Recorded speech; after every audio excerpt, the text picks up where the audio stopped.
तो सभी लोगों को गुड मॉर्निंग, नमस्ते, सलाम।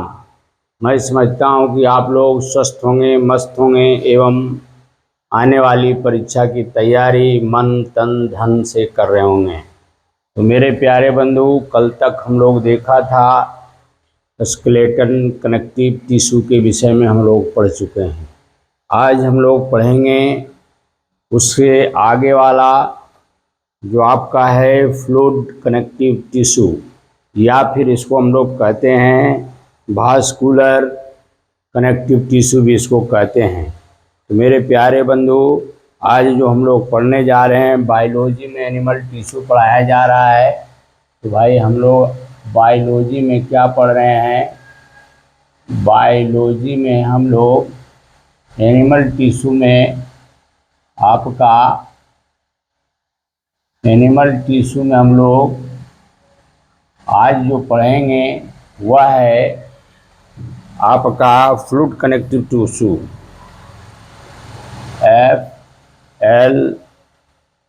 FLUID, fluid connective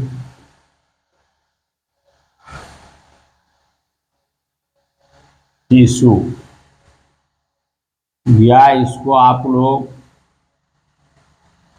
fluid connective tissue PISSUE, fluid connective tissue इसको कहते हैं, या इसको वास्कुलर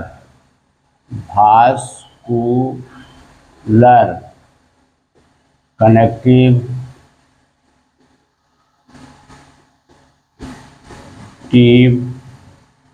टिश्यू भी कहते हैं इसको। तो भाई इसको हम लोग तो भाई मेरे पढ़ाने से पहले इसके पहले भी आपका जो क्लास हुआ है, सारे भाई बंधु जो क्लास आपका छूट गया है वो वीडियो जाके देख लेंगे। तो भाई मेरे पढ़ाने से पहले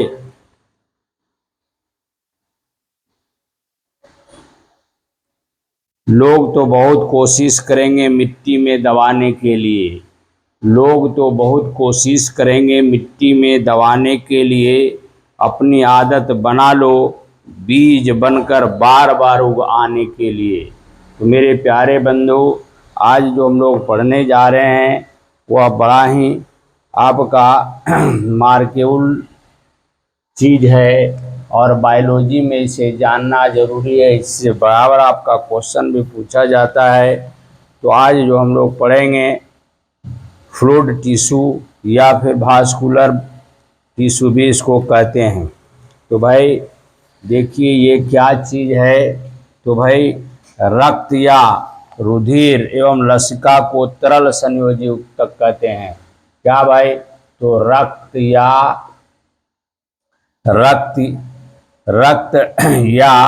आपका रुधिर भी कहते हैं। रक्त एवं लसिका या फिर रक्त एवं लसिका को हम लोग क्या कहते हैं भाई? को तरल संयोजी ऊतक कहते हैं। इसको संयोजी ऊतक कहते हैं। तो रक्त ब्लड को या लाइम्फ को हम लोग क्या कहते हैं भाई? तो तरल संयोजी ऊतक कहते हैं। ठीक है। यह इनका इंटरसेल्युलर पदार्थ तरल होता है। इसका जो होता है, इसका आपका इंटरसेल्युलर पदार्थ अंतरकोशिकीय, जिसको कहते हैं अंतरकोशिकीय पदार्थ जो इसका होता है वो क्या होता है? तो तरल होता है। पदार्थ क्या होता है? तरल होता है। तो भाई रक्त एवं आपका ब्लड या लाइम्फ को हम लोग तरल संयोजी ऊतक कहते हैं, या इसको हम वास्कुलर कनेक्टिव टिश्यू भी कहते हैं। इसका जो इंटरसेल्युलर मैटर होता है, अंतरकोशिकीय पदार्थ, इंटरसेल्युलर आपका पदार्थ जो कहेंगे, सब्सटेंस जो कहेंगे, वह होगा अंतर कोशिकीय पदार्थ। कैसा रहता है? तो भाई तरल रहता है, जिसमें कोशिकाएं बिखरी रहती है। इसी इंटरसेलुलर पदार्थ में आपका इसकी कोशिकाएं क्या होता है? बिखरी रहती है। कोशिका क्या रहता है? बिखरा रहता है। ठीक है, बिखरा रहता है। इसकी कोशिकाएं क्या रहता है? इसी इंटरसेलुलर आपका पदार्थ में इसकी कोशिका बिखरा रहता है ना भाई? क्या रहता है? बिखरा रहता है। तो रक्त और आपका ब्लड या लाइम्फ को हम लोग तरल संयोजी ऊतक कहेंगे, फ्लूइड कनेक्टिव टिश्यू कहेंगे। इसका जो इंटरसेलुलर पदार्थ होता है, अंतरकोशिकीय पदार्थ जो होता है, वह तरल होता है। और इसी तरल पदार्थ में आपका जितना भी कोशिका इसका होगा वह आपका बिखरा रहता है, छितराया हुआ रहता है। अब रक्त या रुधिर के तरल भाग को हम लोग प्लाज्मा कहते हैं। इसका रक्त का तरल भाग को हम लोग क्या कहते हैं? तरल भाग प्लाज्मा कहलाता है। क्या कहलाता है भाई? तो प्लाज्मा कहलाता है। ठीक है, रक्त का आपका तरल भाग क्या होता है? प्लाज्मा कहलाता है। इसमें ब्लड कार्पोसेल्स पाए जाते हैं। इसमें क्या रहता है? इसमें आपका ब्लड कार्पोसेल्स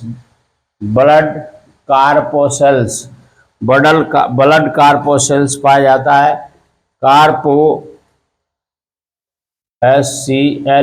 कार्पोसेल्स पाया जाता है। मतलब क्या है भाई? तो इसमें रुधिर कणिकाएं पाई जाती है। प्लाज्मा में क्या होता है? मतलब रुधिर कणिकाएं पाई जाती है। ये रुधिर कणिकाएं पाई जाती है। ठीक है, ये प्लाज्मा में क्या होता है? ये रक्त का तरल भाग है। प्लाज्मा क्या है? रक्त का तरल भाग है।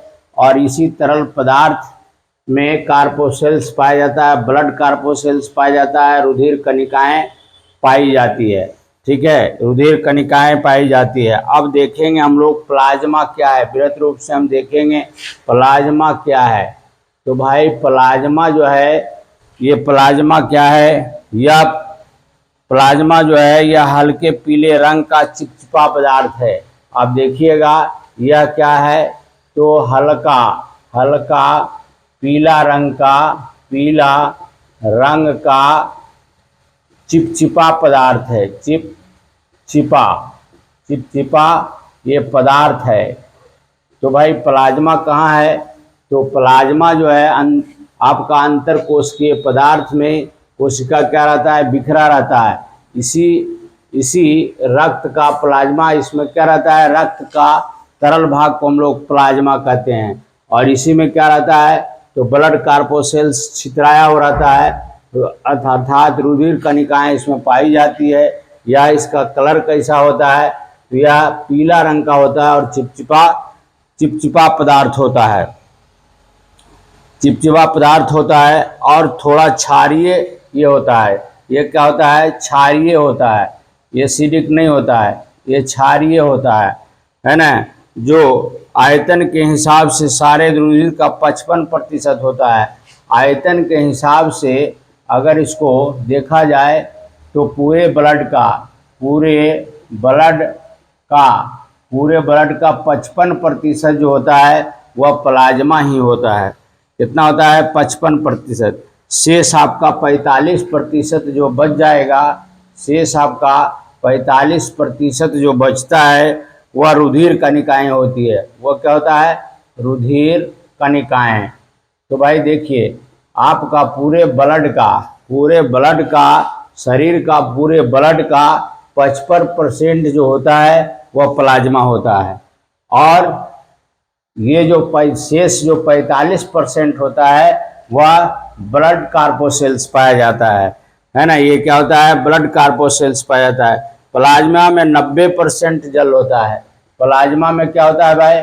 तो प्लाज्मा में आपका 90% जल होता है। कितना होता है भाई? तो प्लाज्मा पूरे ब्लड जो होता है हमारे शरीर में वो पूरे ब्लड का आपका 55% जो होता है वह प्लाज्मा होता है, और प्लाज्मा में जो प्लाज्मा आपका है उसमें 90% आपका जल है। बाकी आपका 10% जो है, बाकी आपका 10% क्या है, तो प्रोटीन है। क्या है भाई, तो आपका 10% में प्रोटीन हो गया।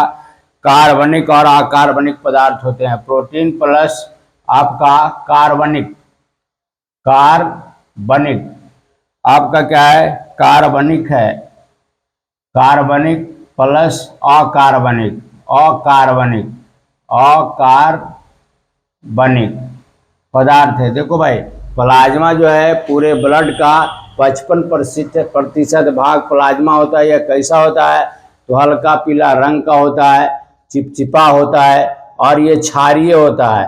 क्या होता है भाई, तो क्षारीय होता है। यह पूरे ब्लड का आयतन के हिसाब से अगर लिखा जाए तो पूरे ब्लड का 55% जो है वह पूरे शरीर में आपका प्लाज्मा रहता है। शेष 45% जो है वह रुधिर कणिकाएं होती है, ब्लड कार्पोसेल्स होता है, और प्लाज्मा जो आपका है उसको में 90% जल रहता है। कितना रहता है, 90% जल। बाकी 10% में आपको क्या रहेगा, तो प्रोटीन रहेगा, कार्बनिक पदार्थ रहेगा, या अकार्बनिक पदार्थ। कार्बनिक पदार्थ किसको कहते हैं भाई, तो वैसा पदार्थ जिसमें कार्बन पाया जाता है उसको हम लोग कार्बनिक पदार्थ कहते हैं। अकार्बनिक पदार्थ वैसा पदार्थ जिसमें कार्बन नहीं पाया जाता है, जैसे आपका जल हो गया, कार्बन नहीं पाया जाता है। क्या है उस तो भाई आपका क्या है, अकार्बनिक पदार्थ। सॉल्ट भी है अकार्बनिक पदार्थ। तो भाई ये सब में क्या रहता है, प्लाज्मा में आपका 90% जल रहेगा, और 10% में आपका प्रोटीन और आपका कार्बनिक एवं अकार्बनिक पदार्थ रहेगा। अब देखो यहाँ हम लोग क्या देख रहे हैं, तो ब्लड कार्पोसेल्स है। क्या है भाई, तो ब्लड कार्पोसेल्स है। ये ब्लड कार्पोसेल्स क्या है भाई, तो उसको देख लीजिए। ब्लड कार्पोसेल्स जो है वो ये 3 प्रकार की होती है। ब्लड कार्पोसेल्स कितने प्रकार के होते हैं, तो ब्लड कार्पोसेल्स 3 प्रकार। कहाँ रहते हैं, तो प्लाज्मा में रहते हैं। तो ये ब्लड कार्पोसेल्स कितने प्रकार के हैं, तो 3 प्रकार के हैं। देखो भाई, ब्लड आपका कार्पोसेल्स, कार्पोसेल्स, ब्लड कार्पोसेल्स कितने प्रकार के हैं भाई, तो ये 3 प्रकार के हैं। पहला आपका कौन है, दूसरा कौन है, तो देखो पहला है आपका आरबीसी। क्या है भाई, तो आरबीसी, रेड ब्लड कार्पोसेल्स इसको कहते हैं। दूसरा है डब्ल्यूबीसी, इसको क्या कहते हैं, डब्ल्यूबीसी, व्हाइट ब्लड कार्पोसेल्स कहते हैं, या आपको रेड ब्लड कार्पोसेल्स को हम लोग इरिथ्रोसाइट्स भी कहा जाता है, या इसको क्या कहते हैं भाई, तो इरिथ्रोसाइट्स आपका क्या कहलाता है, इरिथ्रोसाइट्स, CYTES साइट्स। और डब्ल्यूबीसी को क्या कहते हैं, तो भाई डब्ल्यूबीसी कहता है हम लोग, व्हाइट ब्लड कार्पोसेल्स को कहते हैं हम लोग ल्यूकोसाइट्स। क्या कहते हैं, तो ल्यूकोसाइट्स क्या कहलाता है, ल्यूको आपका साइट्स। और तीसरा आपका क्या है, प्लेटलेट्स है। तीसरा क्या है भाई, तो प्लेटलेट्स, इसको क्या कहते हैं, तो भाई प्लेटलेट्स, प्लेटलेट्स। ये प्लेटलेट्स, ये 3 प्रकार के ब्लड कार्पोसेल्स पाए जाते हैं खास के ब्लड में। और ये हम लोग जो है इसमें भी क्या होता है, ये कनेक्टिव टिश्यू है, एक प्रकार का क्या है, कनेक्टिव टिश्यू है। तो हम लोग जो पढ़ रहे हैं, तो ब्लड कार्पोसेल्स में आरबीसी क्या है, व डब्ल्यूबीसी क्या है, और प्लेटलेट्स क्या क्या है, इसके विषय में जानेंगे। इरिथ्रोसाइट, ल्यूकोसाइट्स क्या है, तो देखो भाई आपका रेड ब्लड कार्पोसेल्स जो होता है ये मेढक में ये बड़ी तथा अंडाकार होता है। मेढक में क्या होता है, यह बड़ा, और कैसा होता है, बड़ा होता है, और कैसा होता है, तो अंडाकार होता है। मेढक में कैसा रहता है, तो यह रहता है कैसा, तो मेढक में बड़ा रहता है और अंडाकार रहता है। ठीक है, मेढक के प्रत्येक लाल रुधिर कणिकाओं में एक केंद्रक रहता है। मेढक के ब्लड सेल्स में क्या रहता है, एक केंद्रक भी रहता है। क्या रहता है, एक केंद्रक होता है। यही चीज आप मनुष्य या खरगोश में देखिएगा, तो ये लाल रुधिर कणिकाएं बाई कनकेव होता है, बाई कनकेव होता है, बाई कनकेव या उभय अवतल कहते हैं। आप मनुष्य में आपको देखिए, मनुष्य या आपका खरगोश, आप खरगोश में इसमें ब्लड कार्पोसेल्स कैसा होता है, तो ब्लड कार्पोसेल्स कैसा होता है, तो ये जो होता है बाई उभयावतल होता है। कैसा होता है, तो ये आपका उभयावतल क्या होता है, उभयावतल है ना, दोनों तरफ क्या रहता है, उठा हुआ रहता है, उभयावतल रहता है। और इसका सतह गोलाकार होता है। इसका आपका फर्श कैसा होगा, तो गोलाकार होगा, है ना, गोलाकार होगा। सतह कैसा होता है, गोलाकार होता है। इसमें केंद्रक नहीं रहता है, केंद्रक आपका क्या रहेगा, तो अब्सेंट रहता है। किसमें केंद्रक आपका नहीं पाया जाता है, इसमें भाई, तो मनुष्य और खरगोश में, खरगोश के आपका ब्लड कार्पोसेल्स या ब्लड, हाँ ब्लड कार्पोसेल्स में क्या रहता है, इसमें केंद्रक आपका नहीं पाया जाता है। ये लाल अस्थि मज्जा में बनता है।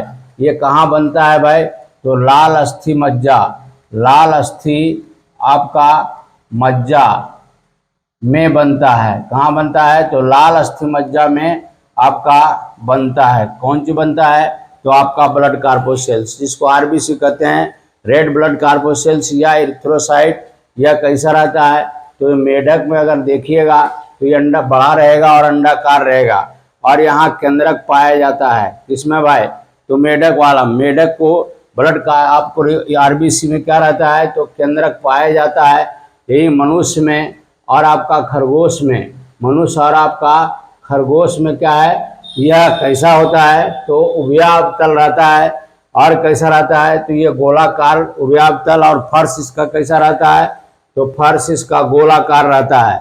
इसमें केंद्रक नहीं पाया जाता है। और यह बनता कहाँ है, तो आपका लाल अस्थि मज्जा में बनता है। लाल अस्थि मज्जा कहाँ रहता है, तो बोन के खाली जगह में रहता है। बोन जो हमारा है, हड्डी है, उसकी खाली जगह देखोगे तो उसमें गाढ़ा रंग का, लाल रंग का पदार्थ रहता है। वहीं आपका इरिथ्रोसाइट्स बनता है, आरबीसी वहीं बनता है। ठीक है भाई, अब जो है ये तो वही बनता है। और क्या है, लाल रुधिर कणिका में एक प्रोटीन रंजक हीमोग्लोबिन पाया जाता है। देखो ये लाल क्यों रहता है, तो भाई इसमें एक प्रकार का पिगमेंट पाया जाता है। क्या जाता है, पिगमेंट। ये पिगमेंट कैसा है, तो हीमोग्लोबिन का है। ये पिगमेंट क्या है, तो हीमोग्लोबिन, हीमोग्लोबिन, ये हीमोग्लोबिन का रंग ही लाल है। क्या है, हीमोग्लोबिन पाया जाता है। या कौन सी का बना होता है, तो प्रोटीन रंजक, ये प्रोटीन का बना होता है। ये पिगमेंट किसका बना होता है, तो प्रोटीन का बना होता है, जिसका रंग आपका लाल होता है। इसी के कारण से हमारा खून क्या है, ब्लड हमारा लाल होता है। ठीक है, अब हीमोग्लोबिन एक प्रोटीन ग्लोबिन 96% एवं एक रंजक हीम 4 से 5% से बना रहता है। अब एक आपका प्रोटीन, एक हीमोग्लोबिन प्रोटीन जो है आपका, ये 96% ग्लोबिन, प्रोटीन ग्लोबिन एवं 4 से 5% आपका रंजक हीम से बना रहता है।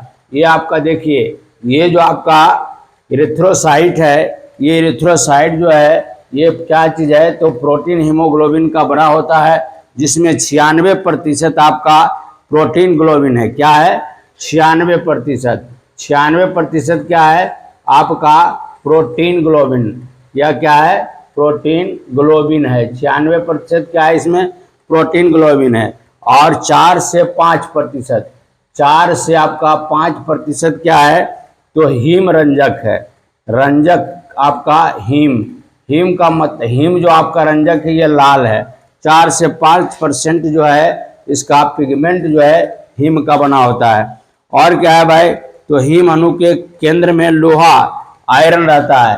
हीम अणु के आपका जो भी हीम अणु होगा, उसके केंद्रक में क्या रहता है, उसके आपका उसके केंद्र में क्या रहता है, आयरन रहता है, जिसको कहते हैं आयरन।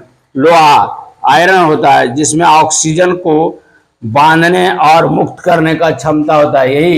यह इसमें एक प्रकार का क्षमता होता है। वह क्या करता है, ऑक्सीजन को क्या करता है, पकड़ने का काम करता है, ऑक्सीजन को क्या करता है, बांधने का काम करता है और उसको छोड़ने का भी काम करता है। होता क्या है, जब हमारा इम्प्योर ब्लड जब हमारा चारों तरफ से हट की ओर जाता है तो वहां पर क्या है वहां पर ये कौन लाता है, ये लाता है इम्प्योर ब्लड को कौन लाता है, तो इम्प्योर ब्लड जो आता है हमारा अथी की तरफ से वो आपका वेन लाता है। क्या लाता है, वेन। वेन के जरिए आता है तो उसमें क्या रहता है, आपका कार्बन डाइऑक्साइड रहता है। तो वो कार्बन डाइऑक्साइड मिला रहता है तो अशुद्ध खून है, खून क्या है, अशुद्ध है। तो लाने वाला भी रहता है आपका कौन रहता है, तो भाई जो जिसके थ्रू आता है वो आपका कौन है, तो उसमें जो ऑक्सीजन है या कार्बन डाइऑक्साइड उसमें रहता है, तो उसमें कार्बन डाइऑक्साइड को पकड़ने का भी, छोड़ने का भी, पकड़ने का भी है और छोड़ने का भी है। ऑक्सीजन को क्या करता है, ये छोड़ता भी है और पकड़ता भी है। तो ऑक्सीजनेटेड ब्लड क्या है, उसमें ऑक्सीजन तो है नहीं, वो कार्बन है। अब आएगा वो इम्प्योर ब्लड किससे, वेन के द्वारा, और प्योर ब्लड कहाँ पर ले जाएगा, वो आपका फेफड़ा में ले जाएगा। फेफड़ा में क्या है, ऑक्सीजन, ऑक्सीजन है, वो वहां पर क्या करेगा, ब्लड क्या करेगा, कार्बन आपका CO2 को छोड़ देगा और ऑक्सीजन को पकड़ लेगा और कहेगा जाओ तुम बाहर। कहाँ जाओ, जाओ तुम बाहर।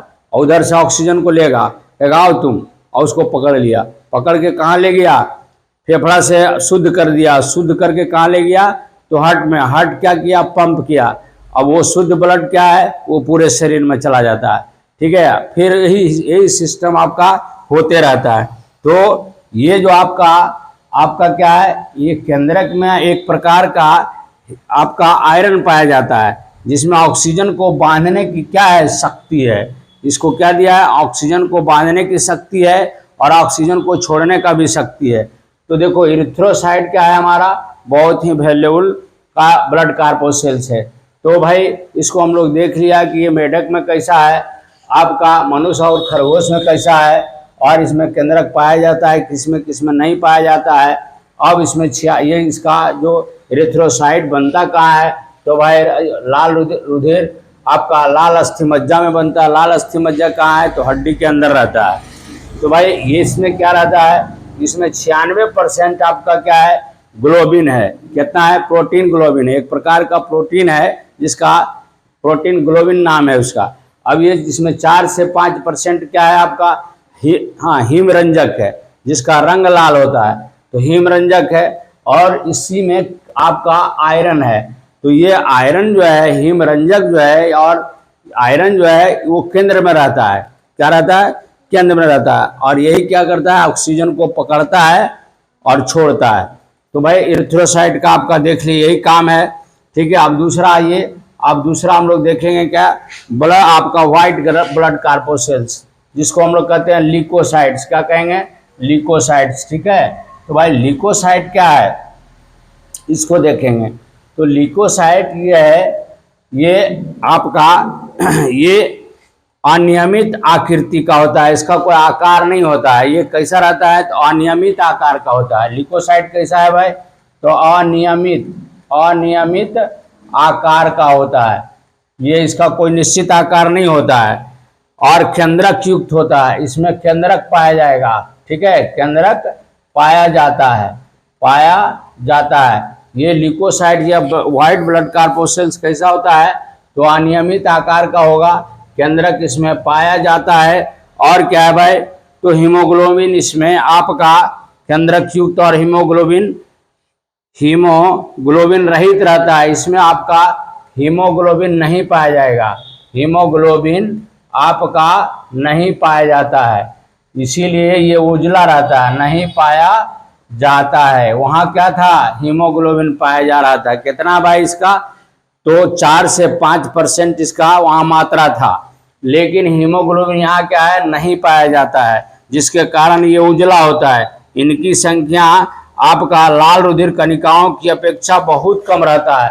तो व्हाइट ब्लड कार्पोसेल्स क्या होता है, इसकी संख्या जो होता है ना, इसकी संख्या आपका इरिथ्रोसाइट से क्या होता है, इरिथ्रो आपका साइट्स की अपेक्षा क्या होता है, बहुत कम होता है, आपका बहुत कम होता है। ठीक है, ये क्या रहता है, इरिथ्रोसाइट की अपेक्षा क्या रहता है, व्हाइट ब्लड रेड ब्लड कार्पोसेल्स की अपेक्षा बहुत कम होता है इसकी संख्या। ठीक है, इसकी संख्या बहुत कम होती है। कुछ सूक्ष्म कणों की उपस्थिति के आधार पर यह दो प्रकार का माना जाता है। देखो कुछ इसमें ऐसा है कि कुछ आपका सूक्ष्म कण इसमें पाया जाता है, उसके आधार पर इसको हम दो भाग में इसको बांट सकते हैं। जिन श्वेत रक्त कणिकाओं में आपका कण ग्रेनुल्स मौजूद होता है उसे ग्रेनुलोसाइट कहा जाता है। देखो कुछ कण के आधार पर इसको हम दो भाग में, आप WBCO क्या करेंगे, ये दो भाग में इसको हम बांट सकते हैं। क्यों भाई, तो कुछ सूक्ष्म कण उपस्थिति के आधार पर कुछ ऐसे माइक्रो आपका कहें अणु, ठीक है, माइक्रोन्यूल्स के कारण क्या रहता है, या ग्रेनुल्स के कारण, तो इसको सूक्ष्म कणों के आधार पर, सूक्ष्म कणों के उपस्थिति के आधार पर इसको क्या करते हैं, उपस्थिति के आधार पर आपको क्या करते हैं, इसको दो भाग में हम बांट सकते हैं। पहला भाग आपका कहलाता है ग्रेनुलोसाइट। क्या कह लेते हैं भाई, तो आपका ग्रेनुलोसाइट, ये क्या कहलाता है, ग्रेनुलोसाइट कहलाता है। और दूसरा न्यूट्रोफिल, इन्हें रुधिर कणिका में कण मौजूद होते हैं। जिन रुधिर आपका दो प्रकार का माना जाता है। जिन श्वेत रुधिर कणिकाओं में कण ग्रेनुल्स पाए जाते हैं, जिसमें आपका कण पाया जाएगा, जिसमें आपका क्या है, सूक्ष्म कण पाया जाएगा, उसको हम लोग कहते हैं ग्रेनुलोसाइट। इसमें क्या है भाई, तो सूक्ष्म कण पाया जाएगा, सूक्ष्म कण इसमें क्या रहता है, सूक्ष्म कण पाया जाता है, तो उसको हम लोग क्या कहते हैं, ग्रेनुलोसाइट। ठीक है, जैसे आपका इसमें ले लीजिए न्यूट्रोफिल, जैसे कौन कौन है भाई, तो जैसे आपका न्यूट्रोफिल है, क्या है भाई, तो न्यूट्रोफिल, ये क्या है, इसमें आपका सूक्ष्म कण पाया जाएगा। फिर आपका इओसिनोफिल, फिर दूसरा जैसे में आप ले लीजिए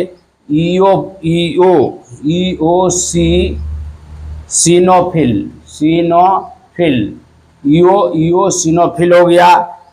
और आपका बैसोफिल, ये क्या है, बैसोफिल।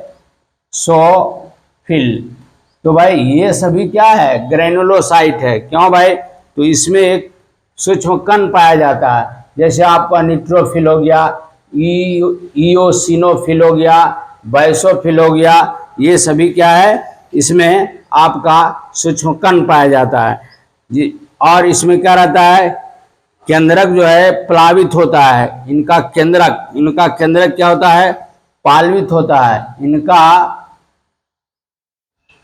केंद्रक क्या होता है,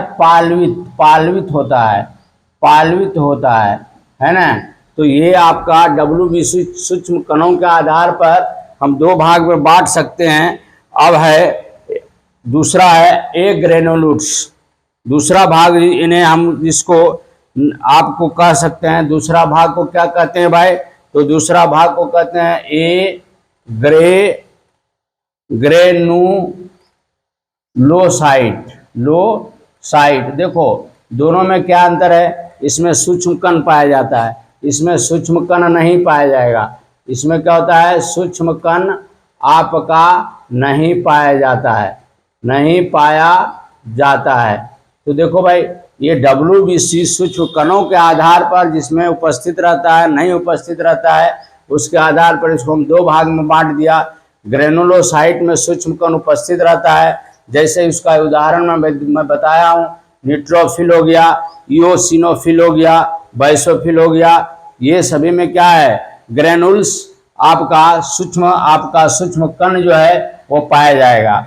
और दूसरा आपका ए ग्रेनुलोसाइट, ये WBC का दूसरा पार्ट है, ए ग्रेनुलोसाइट। इसमें सूक्ष्म कण जो आपका है वो नहीं पाया जाएगा। इसमें क्या है भाई, इसमें आपका नहीं पाया जाएगा। और ये दो प्रकार के होते हैं। देखो, एक ग्रेनुलोसाइट भी दो प्रकार के होता है। आपका ग्रेनुलोसाइट, ये भी आपका क्या है, ये WBC जो है, ये दो प्रकार के होते हैं। कैसे भाई? तो ये दो प्रकार के कौन कौन होते हैं? तो ये को कहते हैं लिम्फोसाइट। एक को कहते हैं क्या भाई? तो लिम्फोसाइट। ये क्या है? लिम्फोसाइट। ये कौन पार्ट है इसका? तो ये ग्रेनुलोसाइट है, इसमें सूक्ष्म कण नहीं पाया जाता है। और दूसरा है मोनोसाइट। दूसरा आपका क्या है? तो मोनोसाइट। ये मोनोसाइट ये भी आपका एक ग्रेनुलोसाइट का पार्ट है। ये दो भाग में बटा, एक को कहते हैं लिम्फोसाइट और दूसरे को कहते हैं मोनोसाइट। इसमें क्या है? सूक्ष्म आपका कण नहीं पाया जाता है। अब भाई लिम्फोसाइट एंटीबॉडी का निर्माण करता है। ये लिम्फोसाइट क्या करता है? हमारे शरीर में एंटीबॉडी का निर्माण करता है। एंटीबॉडी क्या है? तो बाहरी बैक्टीरिया वगैरह जो कुछ रोग वगैरह जो लाता है, तो उसको क्या करता है? ये मारने का काम करता है। लिम्फोसाइट क्या करता है? ये एंटीबैक्टीरियल होता है, एंटीबॉडी का निर्माण करता है। अपने शरीर में क्या करता है? एंटीबॉडी का निर्माण करता है, जिसके कारण क्या होता है कि एक प्रकार का ये जो हानिकारक बैक्टीरिया वगैरह है, उसको क्या करता है? लिम्फोसाइट मारने का काम करता है। दूसरा क्या है? लिम्फोसाइट एंटीबॉडी के निर्माण में भाग लेता है। अन्य श्वेत रुधिर कणिकाएं जीवाणुओं को नष्ट करने का भी कार्य करता है। और ये जो है आपका, इसके साथ साथ अन्य श्वेत रक्त कणिकाएं जैसे मोनोसाइट हो गया, ये सभी क्या है? ये आपका जीवाणुओं को नष्ट करने का भी काम करता है। एंटीबॉडी तो बनाता ही नहीं, बनाता ही है, और साथ साथ क्या होता है? ये आपका जितना भी आपका जीवाणु आएगा, बैक्टीरिया आएगा ब्लड में, उसको क्या करता है? उसको मारने का काम करता है। क्या करता है? मारने का काम करता है। अब तीसरा हम लोग जानेंगे प्लेटलेट्स के विषय में। तो देखो भाई, ये प्लेटलेट्स के विषय में हम लोग अब जानेंगे। अब देखो प्लेटलेट्स आपका क्या है? तो प्लेटलेट्स जो है, यह भी क्या है? वैल्यूएबल पार्ट है। ब्लड का क्या है? ये वैल्यूएबल पार्ट है। तो भाई प्लेटलेट्स मेढक के रुधिर में छोटी छोटी तरकू आकार का ये केंद्रक युक्त होता है। तो देखो प्लेटलेट्स क्या है? प्लेटलेट्स क्या है? तो ये आपका मेढक का आपका ब्लड देखिएगा, तो उसमें छोटा छोटा, मेढक में कैसा होता है? तो मेढक में आपका छोटा छोटा तरकू के आकार का रहता है। छोटा छोटा तरकू समझता है? तरकू मतलब जो धागा जिससे बनाते हैं लोग, है ना, उसको तरकू कहते हैं। तो तरकू के आकार का होता है। तरकू आकार का होता है। किसमें भाई? तो मेढक में। और केंद्रक युक्त कोशिका, इसमें केंद्रक पाया जाता है। याद रखिएगा, इसमें केंद्रक पाया जाएगा। मेढक में क्या होता है? केंद्रक पाया जाता है। यही आपका जितने भी आपका पाई जाती है, इन्हें आप थ्रोम्बोसाइट, यहाँ इसको कहा जाता है थ्रोम्बोसाइट्स। तो मेढक के आपका प्लेटलेट्स को क्या कहते हैं? तो भाई थ्रोम्बोसाइट्स कहते हैं। क्या कहते हैं?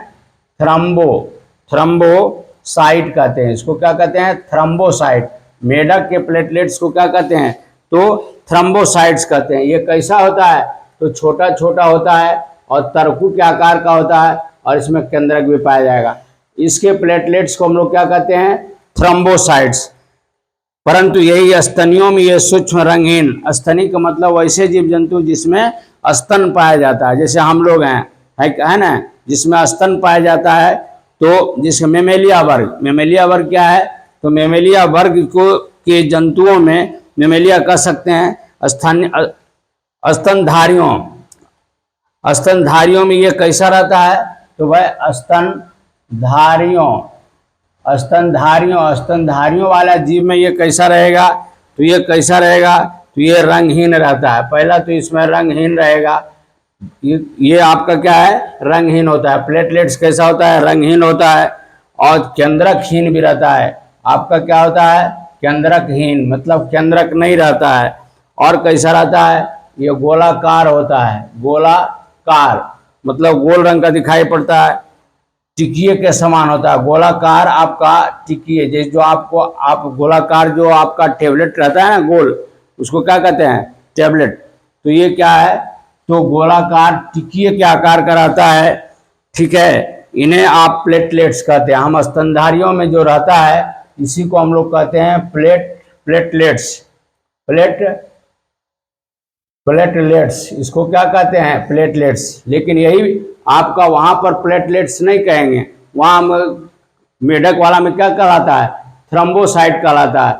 और स्तनधारियों में क्या कहलाता है? इसी को हम लोग प्लेटलेट्स कहते हैं। ये कैसा होता है? तो रंगहीन होता है, केंद्रकहीन भी होता है, गोलाकार होता है और गोलाकार टिकिए के समान होता है, ठीक है। कैसा होता है? गोलाकार टिकिए के समान होता है। और यह क्या है? यह आपको बहुत ही वैल्यूएबल चीज है। यह क्या है? बहुत ही वैल्यूएबल चीज है। यह रक्त को थक्का बनने में मदद करना इनका कार्य है। क्या है भाई? तो रक्त के थक्का बनाने, रक्त के आपका थक्का, जिसको कहते हैं ब्लड क्लॉटिंग। क्या कहते हैं भाई? तो इसको कहते हैं blood clotting. Blood clotting, CLOTTING, blood clotting. ये रक्त के थक्का बनने में मदद करता है ना, मदद करता है। और मान ले कि कोई एक्सीडेंट कर गया, और एक्सीडेंट करने के बाद ब्लड क्या होता है? बहना शुरू हो जाता है।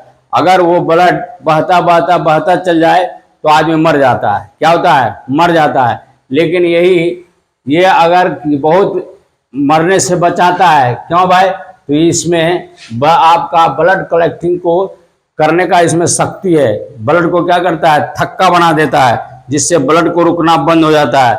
रुधिर के दो मुख्य कार्य हैं, ठीक है, इनका प्रधान कार्य है। अब देखो भाई, ये जो है ब्लड के कार्य हम लोग जानेंगे। क्या जानेंगे? तो ब्लड के कार्य। ये तो हम लोग जान लिया कि भाई ब्लड कितने प्रकार के होते हैं। ब्लड की जो है हम लोग ये जान गए कि लाल रुधिर कणिकाएं, आपका ब्लड कार्पोसेल्स कितने प्रकार के होते हैं। तो भाई 3 प्रकार के होते हैं, RBC, WBC और प्लेटलेट्स। अब जानेंगे काम क्या है इसका। अब क्या जानेंगे भाई? तो काम। तो देखो भाई, काम क्या है, बिल्कुल आपको जानना जरूरी है। तो काम क्या है? ब्लड का कार्य। तो ब्लड का कार्य क्या है उसको हम लोग जानेंगे। तो रुधिर के 2 मुख्य कार्य हैं। पहला आपका ब्लड का दो मुख्य आपका कार्य है, ठीक है। ब्लड का 2 मुख्य कार्य है। पहला है परिवहन एवं ताप नियंत्रण। पहला क्या है भाई?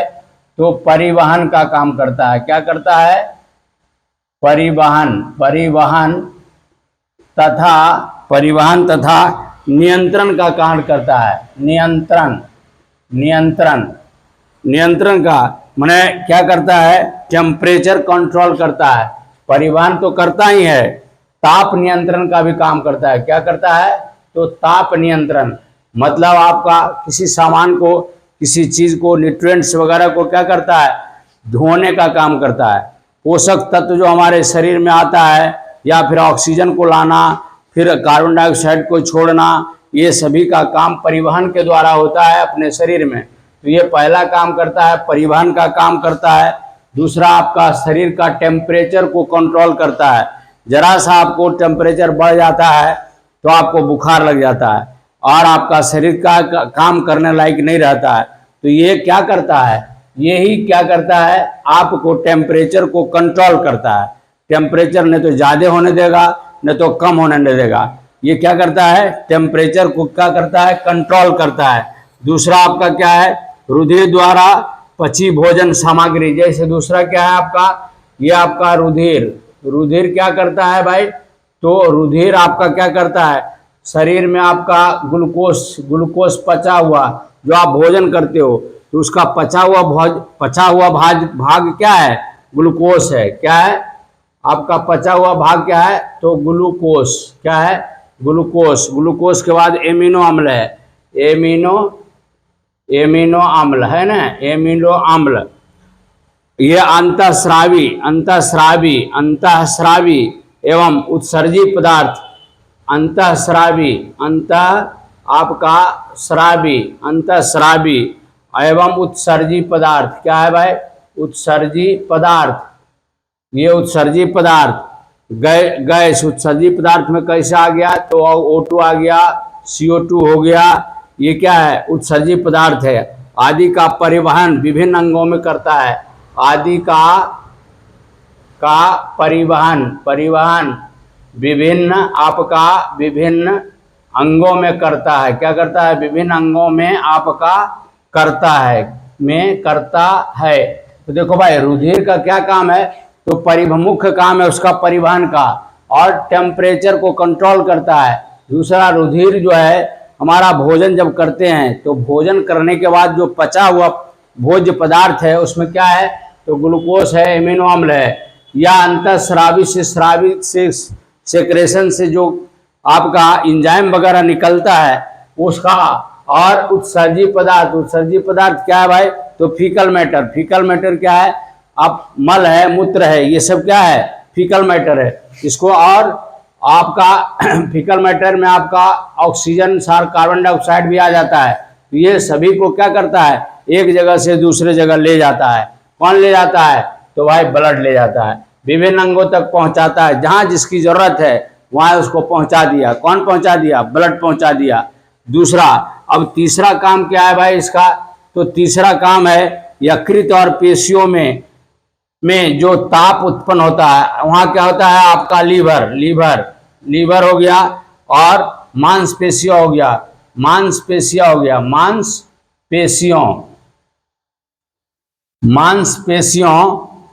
में जो ताप उत्पन्न होता है, क्या होता है? ताप उत्पन्न होता है। वह रुधिर द्वारा शरीर के विभिन्न भागों में पहुंचाता है। देखो भाई, लीवर में और मांसपेशियों में ताप उत्पन्न होता है। तो ताप उत्पन्न कैसे होता है? तो ऑक्सीडेशन के फलस्वरूप क्या होता है? जब ऑक्सीजन जब हम लोग सांस लेते हैं, सांस लेने के बाद क्या होता है? भोजन का डाइजेशन होता है। तो भोजन का जब डाइजेशन होगा तो उसमें कार्बन डाइऑक्साइड भी बनेगा। तो जब कार्बन डाइऑक्साइड बनेगा तो अपने शरीर में क्या होता है? एक प्रकार का टेम्परेचर उत्पन्न होता है। क्या होता है? एक प्रकार का टेम्परेचर उत्पन्न कहाँ होगा? तो लीवर और मांसपेशियों में होगा। ये टेम्परेचर को क्या करता है? ये टेम्परेचर जो है इसको आपका विभिन्न अंगों तक पहुंचाने का काम करता है। आपका क्या करता है? विभिन्न अंगों तक पहुंचाने का कार्य करता है। और क्या करता है? जिससे शरीर का तापमान कंट्रोल रहे। लीवर हमारा शरीर में क्या है?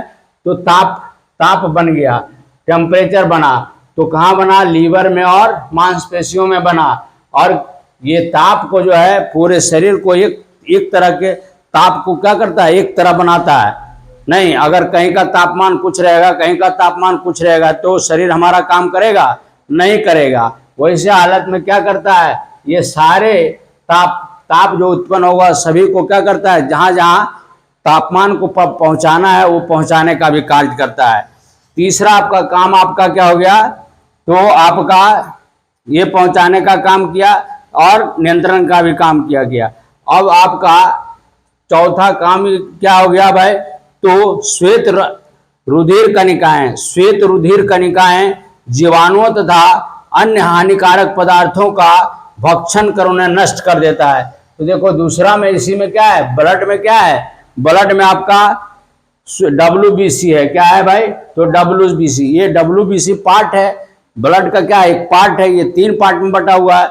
एक आपका रेड ब्लड कार्पोसेल्स, दूसरा व्हाइट ब्लड कार्पोसेल्स और प्लेटलेट्स है। तो ये भी ब्लड का ही भाग है। तो इसमें इसका WBC जो होता है वह खास करके आपका जीवाणु, जितना भी किसी भी तरह का बैक्टीरिया वगैरह, आपके हानिकारक बैक्टीरिया आपके शरीर में अगर घुस गया है तो उसको क्या करता है? वो मारना का काम करता है। क्या करता है? मारने का काम करता है, और उसको भक्षण कर जाता है, मार करके खुदे खा जाता है और उन्हें नष्ट कर देता है। ठीक है। अब आइए चौथा के बाद प्लेटलेट्स है। क्या है भाई? प्लेटलेट्स। ये प्लेटलेट्स क्या है? तो ये रुधिर को जमने में मदद करता है। ये क्या करता है? जमने में मदद करता है। रुधिर को क्या करता है? ब्लड को जमाने में मदद करता है। ये ब्लड को जमाने में मदद करता है ना, मदद करता है। ये भी एक प्रकार का वैल्यूएबल चीज है। अब मान लिया आपका शरीर से ब्लड बाहर आया, किसी कारणवश एक्सीडेंट हो गया या किसी तरह से कट फूट गया, तो उसमें क्या होता है, ब्लड निकलता है। तो ब्लड अगर निकलेगा तो जमेगा नहीं, तो ब्लड निकलते रह जाएगा, तो भाई मर जाएगा आदमी। तो उसको क्या करता है, ये ब्लड प्लेटलेट्स जो होता है उसको जमाने का काम करता है। अब देखिए भाई, इसमें आपका एक हम आपको बताया था, क्या बताया था, तो लाइम्फ। तो लाइम्फ क्या है, जिसको लसिका कहते हैं। हम अभी बताया था ना कि आपका ब्लड जो है, ये ब्लड जो है रक्त या आपका लाइम्फ को तरल संयोजी ऊतक कहते हैं। तो ये ब्लड तो अलग चीज है, और आपका क्या है, लसिका। तो ब्लड के विषय में पढ़ चुके हैं, और लसिका भी क्या है, ब्लड कनेक्टिव टिश्यू ही में ही आता है। तो लसिका आपका क्या है, ये भी कनेक्टिव टिश्यू है। तो इसको बारे में जानिए, लसिका क्या है, ठीक है। तो भाई लसिका जो है, इसके विषय में देखिए, लसिका, लसिका जिसको कहते हैं लाइम, क्या कहते हैं, LILYMPH, ठीक है। तो ये लाइम्फ जो है, लाइम्फ क्या है, लसिका एक आपका वर्णहीन द्रव है। ये क्या है, वर्णहीन द्रव है। क्या है भाई, तो वर्णहीन द्रव है, ठीक है, जिसमें लाल रुधिर कणिकाएं और प्लेटलेट्स नहीं होते हैं। यहाँ यह क्या है, इसमें आपका ये भी लसिका कैसा है, तो ये भी एक प्रकार का कनेक्टिव टिश्यू ही है, जो खास करके तरल रहता है। ये भी फ्लूइड कनेक्टिव टिश्यू में आता है, जो वर्णहीन है, वर्णहीन द्रव है। और इसमें आरबीसी और क्या है, आरबीसी एवं आपका प्लेटलेट्स, ये क्या होता है, ये नहीं पाया जाता है, ये नहीं होता है। इसमें रक्त से कम मात्रा में कैल्शियम एवं फास्फोरस पाया जाता है। इसमें मुख्य रूप से क्या होता है, कैल्शियम, और क्या है भाई, तो फास्फोरस, ये क्या है, कैल्शियम और फास्फोरस लवण पाया जाएगा।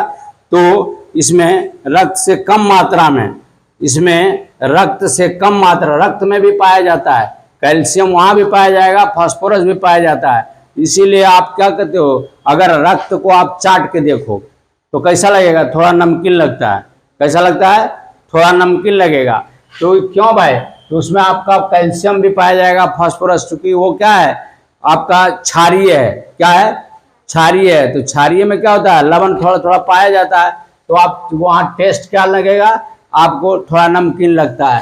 तो इसमें क्या है, इसमें लसिका में आपको आरबीसी के आपका बनस्पत, आरबीसी के बनस्पत इसमें कम मात्रा में कैल्शियम और फास्फोरस पाया जाता है। आरबीसी में ज्यादा रहता है, लाइम्फ में क्या रहता है, ये कैल्शियम और फास्फोरस कम पाया जाता है। क्या कम पाया जाता है, किसके बनस्पत, आपका आरबीसी के और प्लेटलेट्स के बनस्पत इसमें क्या रहता है, कम पाया जाता है।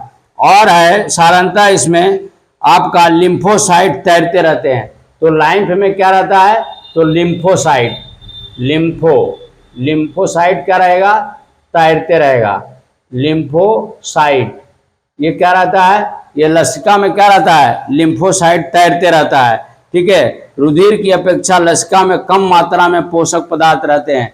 तो भाई आपका ब्लड की अपेक्षा लसिका में जो होता है, लसिका में आपको आपका क्या रहता है, आपका पोषक पदार्थ कम रहता है। किसके भाई, तो ब्लड की अपेक्षा लसिका में पोषक पदार्थ कम रहता है, कम पाया जाता है ना, कम पाया जाता है। ये इसमें क्या रहता है, कम पाया जाता है पोषक पदार्थ। एवं ऑक्सीजन, इसमें आपका कम मात्रा में पोषक पदार्थ एवं ऑक्सीजन भी रहता है। ऑक्सीजन क्या रहता है, पोषक पदार्थ, न्यूट्रिएंट्स जो होता है ना, जैसे ग्लूकोज वगैरह जो होता है, न्यूट्रिएंट्स हो गया, स्टार्च वगैरह होता है, प्रोटीन वगैरह होता है, ये सभी, और ऑक्सीजन भी, तो उसके आपका ब्लड कार्पोसेल्स आपका ब्लड की अपेक्षा लाइफ में क्या रहता है, कम रहता है। ठीक है, ये कम रहता है, जबकि कार्बन डाइऑक्साइड अवशिष्ट पदार्थ अपेक्षाकृत अधिक रहते हैं। तो लाइफ में क्या रहता है, तो वर्ज्य पदार्थ से आपका वर्ज्य पदार्थ, ठीक है, वर्ज्य पदार्थ में आ गया कौन सी आ गया, तो आपका पेशाब हो गया, आपका पैखाना हो गया, आपका ये सभी क्या है, वर्ज्य पदार्थ है। तो आपको उसकी अपेक्षा यहाँ पर ज़्यादा रहता है, लाइफ में क्या रहता है, ज़्यादा मात्रा में रहता है। ठीक है, तो ये अब देखिए वहाँ आपने देखा ब्लड, अब ब्लड में आपने क्या देखा, ब्लड में आपने देखा कि पोषक पदार्थ वहाँ क्या है, ज़्यादा है, यहाँ पोषक पदार्थ कम पाया जाता है। और वहाँ पर आपने देखा कैल्शियम फास्फोरस क्या है, ज़्यादा है, यहाँ आपको देखा आपने कम है, यहाँ लसिका में क्या है, कम है। और ये जो होता है ये खास करके वर्ज्य पदार्थ यहाँ ज़्यादा हो जाता है। जैसे आपका वर्ज्य पदार्थ में आ जाता है कौन चीज़ आ जाता है, तो फीकल मैटर जो बाहर निकलने वाला है, जैसे कार्बन डाइऑक्साइड है, क्या है, कार्बन डाइऑक्साइड हो गया, आपका भोज्य पदार्थ, पचा हुआ भोजन जो आपका सिट्ठी बच गया वो सभी आपका आ गया, वर्ज्य पदार्थ में ही आ गया। तो जो बाहर निकालने वाला कहेंगे, जो बाहर निकालने वाला जो होता है खास करके, तो वो यहाँ पर ज़्यादा पाया जाएगा। क्या पाया भाई, ज़्यादा पाया जाएगा। अब इसका कार्य देखिए क्या है, कार्य, तो कार्य क्या है, इसमें लिम्फोसाइट रोगाणुओं, लसिका में मौजूद लिम्फोसाइट रोगाणुओं जैसे जीवाणुओं का भक्षण करता है। इसमें क्या है भाई, तो कार्य पहला है, यह जीवाणु को क्या करता है, मारता है, जीवाणु को क्या करता है, मारता है। क्यों भाई, तो इसमें लिम्फोसाइट रहने के कारण, लिम्फोसाइट रहने के कारण, लिम्फो आपका साइट रहने के कारण ये क्या है, जीवाणु को क्या करता है, मारने का काम करता है और नष्ट कर संक्रमण से हमारी रक्षा करता है। अगर कोई रोग बीमारी का आपका बैक्टीरिया वगैरह अगर आ रहा है तो उसको क्या करता है, मारने का काम करता है और उसको संक्रमण से बचाता है। दूसरा कार्य क्या है भाई, तो यह पोषक पदार्थों का परिवहन करता है। यह पोषक पदार्थ का परिवहन करता है, एक जगह से दूसरे जगह ये पहुंचाने का भी काम करता है, पोषक तत्व। ठीक है, और तीसरा आपका क्या है भाई, तो इम्यूनी सिस्टम का निर्माण करता है। तीसरा क्या है, तीसरा आपका काम है लसिका शरीर के और संक्रामक इम्यूनी सिस्टम का निर्माण करता है, इम्यून सिस्टम को बढ़ाता है। ये क्या करता है, यह आपका इम्यूनिटी NITY